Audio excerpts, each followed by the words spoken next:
首先呢，回顧下我嘅手錶嘅收藏先。咁呢隻而家先 plan 埋你哋睇一隻呢，就係精工啦。咁隻精工呢，之前都講過啦，就係喺 APM 底層嗰度呢，有間精工錶嘅專門店。咁係我今年年頭買嘅一隻 GMT，大家可以 plan 俾大家睇清楚，一隻 GMT 嚟嘅。咁另外呢度呢，就係我比較多珍藏嘅手錶啦。會第一隻我 plan 埋俾大家睇下先。其實都之前嗰集咧都睇過㗎啦。咁呢隻咧就係Breitling啦，亦都係一隻 GMT 嚟嘅。咁當年咧應該如果冇記錯係2000年到2006年左右買嘅一隻Breitling啦。咁嗰陣時都幾靚嘅呢隻Breitling。咁另外 plan 過嚟呢隻咧就 Omega 啦 ，Speedmaster。咁係一隻計時碼錶啦，咁啊 Datejust 啦。咁9點位嗰個咧就係秒針盤嚟嘅。咁呢隻錶咧就都之前講過係太太送㗎啦。咁鋼帶錶啦，咁都好珍貴嘅隻錶。咁另外 plan 過呢隻咧就係 IWC 啦。咁呢隻 IWC 咧係一隻double chrono 嚟嘅 chronograph， 即係我哋俗語講嘅呢個雙追針啦。咁亦都係day啦。咁呢隻錶應該係90年代都好出名嘅，咁而家就冇咁多人去儲㗎啦。咁你見佢嗰個marker 咧，嗰啲 dial 都開始變黃，咁少少嘅復古味道啦。咁再 plan 過嚟呢一隻咧，就我上次都講過啦，Jaguar 啦，世界時間有 Power Reserve 啦，咁亦都有日與夜嘅顯示啦，日子啦，下邊就有個世界時間錶盤啦。咁上次都提過下啦，呢個 Jaguar 呢隻錶咧，佢嘅世界時間咧，而家仍然即係而家即係舊款咧係香港啦。咁但係聽聞新嘅咧就有啲就已經冇咗香港。咁但係我最近睇嗰啲都仍然有嘅。咁即係話其實香港都係好重視嘅，受世界暫時啊。咁呢隻咧就係法拉蘇底原創啦。咁偏心月相啦，大日曆啦。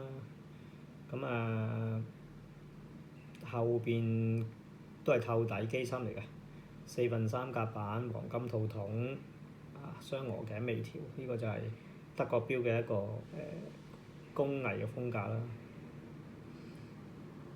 咁望落下邊呢一隻咧就係芝柏啦。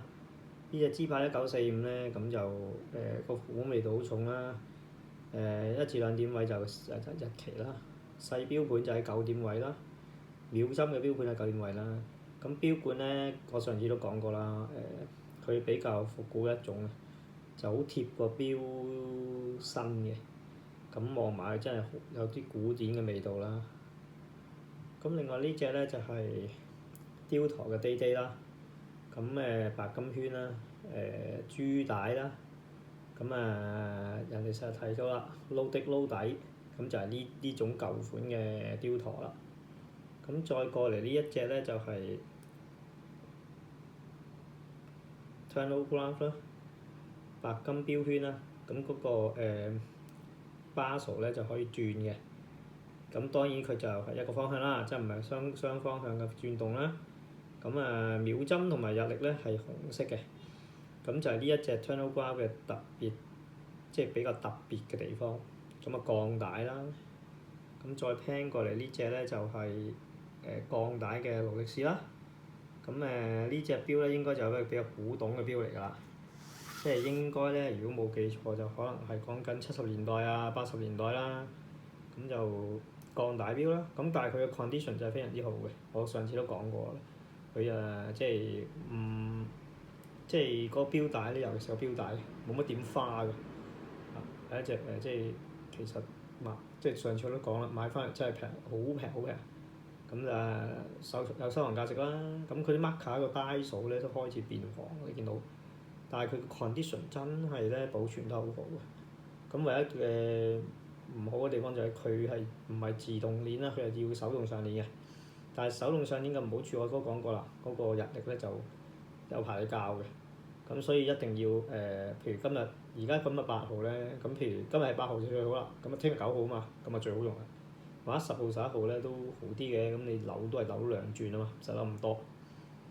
咁隔離呢個咧就係 Panerai 咁40mm 鋼帶。咁我中意佢咧就因為佢個錶面嗰啲三文治面啦，同埋佢嗰個三文治面裏頭嗰啲數字同 marker 咧都開始變黃。咁有一種咧比較復古嘅味道。咁呢個亦都係我點解會揀呢隻錶？因為其實通常你 Panerai 都係42、44啦，啲人中意大嘅錶。咁但係而家嘅潮流大家知啦，都唔興大嘅錶。咁其實40mm都算大，但係因為我手咧細咧放落去咧，其實都有少少大，但係比起你如果我用44嗰啲咧，基本上就好大隻，咁根本就唔襯我手型嘅。咁啊 pan 多一次俾大家睇下。呢度啫，我譬如10隻咧比較即係叫做有牌子，亦都比較高級啲嘅錶啦。咁 pan 翻過嚟咧，就之前我都介紹過啦。嗱，呢隻咧就係 Hoya 啦。咁 Hoya咧呢隻錶咧就係90年代買嘅，即係我唔記得90幾年啦。咁好嗰陣時都好平嘅。咁但係對於我哋嗰陣時嚟講咧就唔算平嘅，因為收入唔多嘛。咁呢隻石英錶都好耐啦，成30年我諗到。呢隻石英錶有30年，30幾年。好啦，咁聽過嚟呢隻思技啦，大陸製造嘅。咁其實佢就做得都算靚嘅呢隻錶，同埋有防震啦。咁聽過嚟咧就另外一隻勞力士，不過上次都講過啦，呢隻勞力士咧就假嘅，就喺深圳羅湖城買嘅。但係咧就我都講過啦，到而家咧都仲係 OK 喎，好準嘅喎，冇乜點即係話走時啦。咁可能又打得少啦，咪少用佢啦。咁我唔知啊，因為唔識啦呢啲。咁其實正常嚟講，機械錶你唔用放得耐都唔係咁好嘅。咁隔離呢隻咧就 Limiter。咁 Limiter咧就最出名係咩啊？嗰啲氣燈啦，嗰啲即係嗰啲熒光嘅氣燈啦，夜晚一望落去啊，或者黑嘅時候，佢顯示得非常非常之清楚同埋光嘅。咁同波咧差唔多嘅嗰啲功能。咁另外呢一隻啦，我上次都講過啦，一隻日本錶啦，係京都生產嘅，係京都生產㗎啦，就係軍錶嚟嘅。咁我就換咗個皮帶啦，原先係一啲尼龍帶嚟嘅，但係因為我攞咗尼龍帶去咗第二啲錶用，所以變咗就而家就換咗條皮帶俾佢啦。咁另外呢隻咧就係 G-Shock 啦，即係我上次都講過啦，玩錶嘅人咧基本上都要有隻 G-Shock 嘅。咁呢隻 G-Shock 我中意佢咧就因為佢鋼帶，鋼帶我就覺得比較襟用啦，同埋即係就算撞花我都唔覺得心痛啦，因為你始終一隻電子錶又係 G-Shock，咁本身就係一隻即係功能上嘅錶啦。咁多用途嘅錶就通常都會比較容易即係點講咧，即係損耗㗎啦，應該咁講啦。咁呢隻咧 Omega 咧就我爸爸留低嘅。咁當然啦，其實本身都係我送俾爸爸，咁爸爸走咗就再留翻俾我嘅啫。咁呢隻錶咧我就即係當一個留念啦。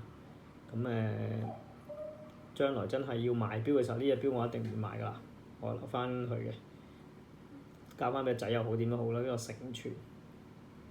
再聽過嚟呢隻咧就係一隻葡萄牙嘅手動上鏈錶啦，就 Datejust 啦。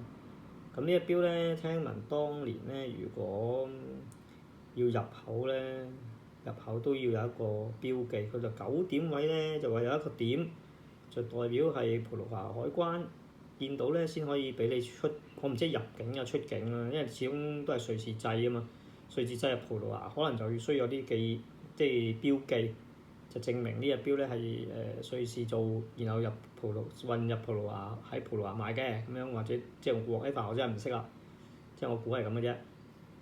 咁另外呢隻咧叫Boreas 啊，我都講過啦，佢呢隻錶比較特別嘅，佢上鏈咧係用個巴數嚟上鏈啦。咁扭開個錶側邊個錶冠下邊個錶冠啦，即係呢個4點位嘅錶冠咧，係愛嚟做咩嘅咧？你打開佢之後咧，你就可以校個日曆啊，校嗰個數。你見到中間啲數字咧就係個日曆嚟嘅，就可以校呢個日曆嘅。咁呢隻錶都幾得意嘅，幾特別嘅。咁當時買都唔係好貴啦，因為我見到幾特別先買嘅啫。喺網上買嘅就唔係喺旺角或即係中旅社隔離嗰間買，嗰間就好多呢啲錶㗎。我見過都好靚㗎。不過我就喺網上買嘅。咁另外呢一隻咧就澳洲錶啦，咁佢係少少扮 Panerai 啦，咁其實佢就唔係叫 Panerai，你都睇到啦。咁呢隻就係 Day嚟嘅。咁就又係自動上鏈㗎啦，咁用一個尼龍帶，咁佢特色就係呢個尼龍帶同埋佢似呢個 Panerai，但係就唔貴嘅，呢隻錶講緊都講可能係2000零3000蚊左右，我記得。咁 pan 翻落嚟咧，我都曾經講過啦，呢隻蘇聯軍錶啦，咁就好多年前買90幾年買，我同學喺南斯拉夫買啦，咁當時我都講解過。南斯拉夫係咩國家啦？咁呢個就唔多講啦。但係呢隻錶咧，唯獨是我覺得佢我中意佢嘅地方就係好蘇聯嘅當時蘇聯嘅錶啦。個帶嗰啲 marker 側邊嗰啲夜光都已經變黃啦，同埋佢最中意有一個人像。我覺得呢個係好特別嘅地方嚟嘅。雖然咧我自己整咗落條錶帶就唔靚啦，冇辦法咧自己整啊嘛，始終土炮。又唔係叻，咁整到即係講句難聽啲嘢不倫不類，不過 OK 嘅。有咗呢個人像咧，我又覺得真係生色不少喎。成隻錶嗰個點講啊？嗰個風格又唔同咗啦。因為你老實講，你而家買嘅蘇聯錶未必有呢個人像，亦都有機會嗰啲蘇聯錶已經係假，唔係真嘅蘇聯錶啊。即係當時我話買翻呢隻錶嘅時候，有個盒有出細字嘅，都幾搞笑嘅。又唔貴啦，10蚊美金。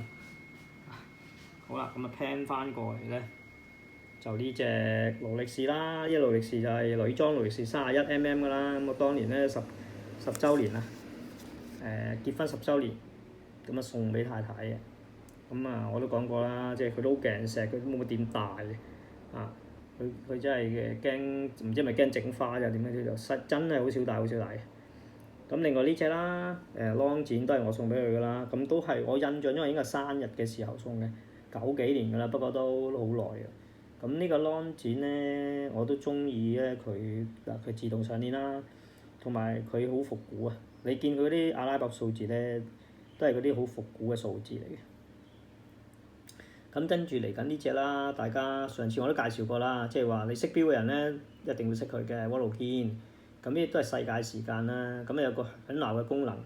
咁你見到紅色嗰啲針咧，就係話佢用響鬧嘅，就唔係指世界時間喎。呢個世界時間好搞笑嘅，佢唔係真係會自轉嗰隻世界時間，係咩點樣啫？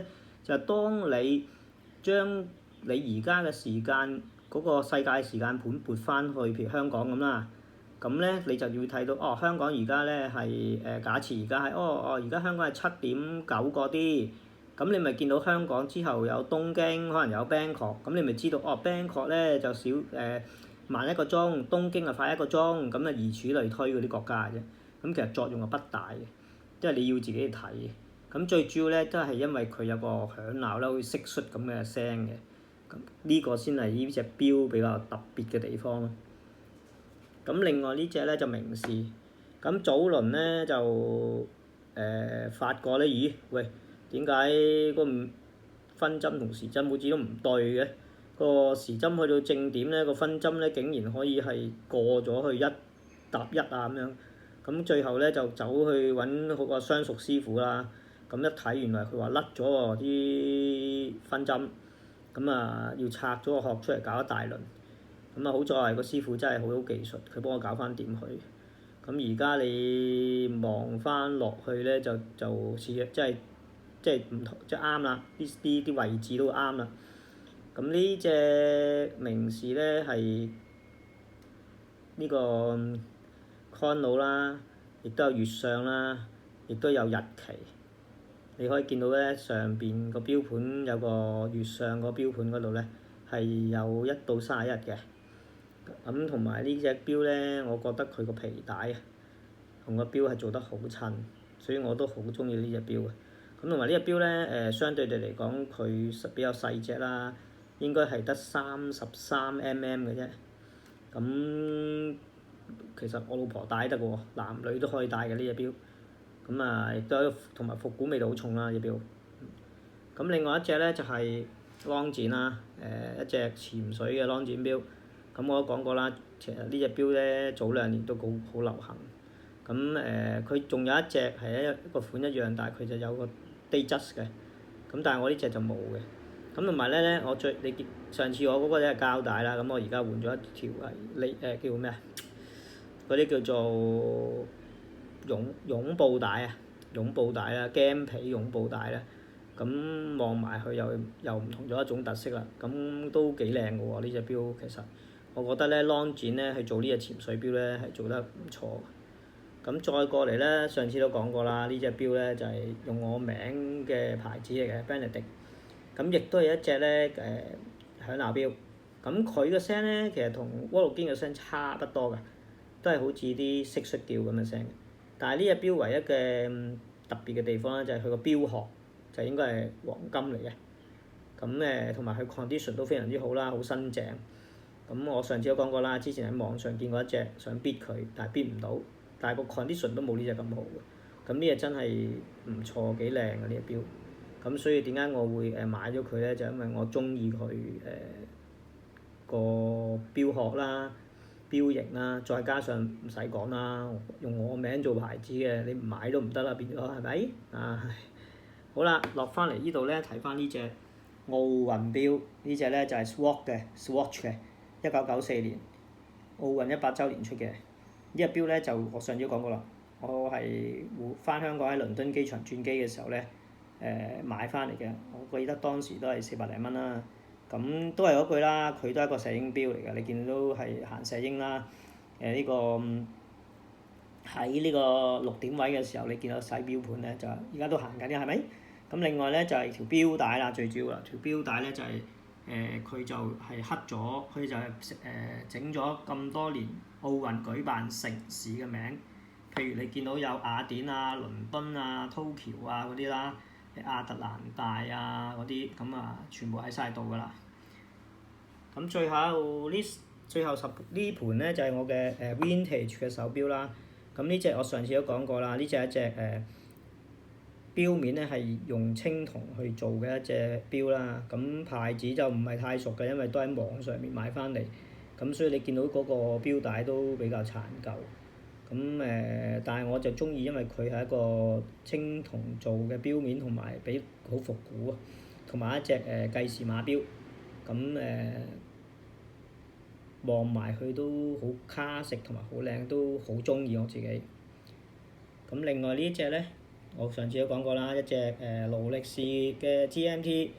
咁啊雖然係假嘅，但係假得嚟咧又好靚喎，又做得幾好，同埋都冇乜點壞嘅，都準時嘅。咁我就攞咗之前嗰隻 Coy 嗰隻，即係話京都做嗰隻錶嘅尼龍帶咧，就借用咗俾佢用。咁所以你望翻埋去咧，我上次都講啦，有80%啦，似雕陀最近出嗰隻Back Bay 軍裝嗰隻，即係話俾法國軍隊用嗰隻錶啦。咁就係上次我就有介紹過嘅。咁另外呢隻咧就係 Rolex 啦，應該上次都講過啦，一隻Sea Diver 啦，咁就Datejust 啦。咁當然呢隻錶都唔係真㗎啦，都係假㗎啦，都係喺老城買。但係就我好中意佢嗰個佈局啦，同埋佢嗰個紅色字啦，都做得好似啦。再加上佢嗰個錶面嗰啲 marker 嘅顏色都有好黃啦，就好復古嘅味道啦。咁亦都我加咗條尼龍帶，咁望埋去其實就有啲即係會比較特別咯，即係唔係好似一般嘅勞力士一定要鋼帶咁樣。咁當然啦，因為你知㗎啦，即係呢個假嘅勞力士嘅鋼帶都唔方靚得去邊啦，所以唔用好過用啦，用條尼龍帶仲好啊，反而仲有風格。咁另外呢一隻咧就係我上次講過我就好中意嘅一隻復古錶啦，應該個名都係叫做 Liggers Watch。咁係一隻計時碼錶啦。咁但係你見佢嗰啲時針啊、分針啊，就好似嗰隻 Chronosweet 啊、呢個寶璣嗰啲咁嘅時針秒分針就好傳統好靚啦，同埋佢嗰個測速嗰個數字嗰啲咧做得都好卡式啊，所以我都幾中意。咁另外呢隻啦，我上次講過叫做 Chelsea 啦，咁佢呢隻錶咧都係一隻自動上鏈錶嚟嘅，因為我見到有個上次我睇過佢個機底咧，即係睇佢拆咗個殼體咧，佢應該有個自動舵㗎，但係我唔肯定係咪啦，因為又唔太熟啦。咁呢隻款咧，之前啲人都係會叫佢做電視機，因為四四方方啊嘛。咁喺嗰個年代嗰啲復古錶咧，喺咁嘅形狀多數都叫做啲人都會叫佢做電視機嘅錶咁啦。咁但係呢隻錶其實佢嗰個佈局啊，嗰個戴上手都好得體，好靚嘅。咁下邊呢隻咧就係舊款嘅蘇格拉底，但係佢就唔係蘇格拉底嘅原創啦。咁呢隻錶咧就係應該係講緊60-70年代東德時候製造嘅。咁但係你望上去啲 marker 咧，其實我又覺得佢做得幾靚嘅，即係好卡式。咁如果你當一隻正裝錶咧，去帶出席啲場合咧，其實係幾靚嘅，呢隻錶做得唔錯。咁另外呢邊呢隻咧就係一隻叫做其實都唔知叫咩名嘅，即係 Tilda， 因為 Tilda，佢又唔係 T， 好似 T-E 嚟喎，唔係 T-E-L-D-A 喎 ，Tilda 唔知啦，真係唔識譯音。咁呢隻咧就係復古錶啦，就係呢個Day 啦。月相啦，咁你見到藍色嗰支針咧就係指住日子嘅，咁喺12點位啊，下邊對落有兩個窗框咧，就係一個星期同埋月份，下邊咧就係一個月相。咁呢隻咧就係一個呢隻係一隻古董嘅，我又唔可以叫佢做，佢又唔係萬年曆，佢只係一個即係我哋只能夠話 day 加月相啦嚇。加星期日曆嗰啲啦咁樣咧，但係隻錶個佈局都做得好靚嘅嚇，咁條皮帶都好襯個錶面啦嚇。咁另外呢隻咧就係修正翻佢先歪咗。呢隻咧就係 Synlib 啦，即呢個叫 Vintage 嘅 Synlib，我哋叫細三針啦。咁呢隻錶咧，你見佢個佈局咧好簡單嘅啫，但係咧就望埋去就好卡式。同埋就如果你當都係嗰句啦，你以一隻正裝錶嚟翻工或者去出席飲宴咧，佢都好大體，亦都望埋好靚。咁當然啦我覺得個錶冠啊應該就唔係原裝嘅，咁可能都換過啦。咁但係 anyway 唔緊要啦，又唔係太貴，咁都係想帶佢嗰個。點講啊？嗰個風格同埋佢嗰個簡單得嚟又好大方嗰種嘅錶面攞嚟戴嘅啫。咁另外呢隻咧就係 Omega 啦，細三針。咁我上次都講過啦，呢隻 Omega 咧就佢又係好簡單好簡潔。咁顏色就佈局就做得好好啦，尤其是我好中意佢條皮帶嘅，即係雖然唔係正裝帶，但係好襯呢隻錶咯。咁嗰個錶冠都係 Omega 錶冠嚟喎，冇換過喎。咁錶底啊蓋啊都係 Omega 嘅。咁唯獨是個扣咧就係代用扣啦，即係唔係 Omega 嘅扣。但係 anyway 都唔緊要嘅，即係最緊要就係佢 work 啦，行到啦，同埋戴上手都係好大體、好正裝。另外呢隻咧就我上次都講過，我又係即係比較中意一隻測速錶啦，同埋呢個計時碼錶啦。咁你見佢嗰啲 marker 啊，嗰啲即係測速嗰啲，其實都畫得好靚，同埋尤其是佢嗰個計時嗰啲針咧，紅色針咧就好襯條皮帶。咁成隻錶咧，其實望埋去咧就其實係好夾個色調。咁戴上手咧，其實都好高貴嘅。咁都係一隻好靚嘅即係計時碼錶啦。咁以上咧就係我再次一次去展示我所儲嘅所有錶啦。咁當然有啲唔係我㗎啦，有啲我太太㗎啦。咁其實如果心水清嘅人都會睇，咦？點解唔見咗個卡電話嘅？因為我冇攞出嚟，因為始終嗰隻係太太嘛，唔係我。咁我其實主要都係想即係 show 自己嘅珍藏啫，所以就應該係 show 自己啲錶嘅，就不過太太啲錶咧，就啱啱講開啦，咁都俾大家見下咁解嘅啫。呢個就係我所有嘅錶嘅珍藏啦。